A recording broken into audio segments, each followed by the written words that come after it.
Voina chuan ukulele lesson thar kan zir ho lenga voina kan zir ho le tu chu hming ropui ti hla Daniel Khiangte le SaiWanah tenan sak pathian hla kha ukulele a Perhdan kan zir ho le don ni masabara chuan he hla hi G in kan la dona asang asi anyama di minor hian E minor khang kewa kan manga chuan strum dan po hi chikhat thau kan nei lenga tiang kan strum don ya down tikhana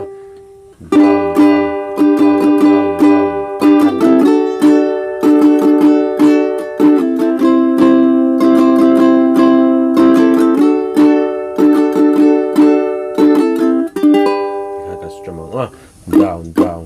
down tiha kan strum ang chuan a hla miling karam play lenga uluk doni lo ngai thlale cheu don nia tin hian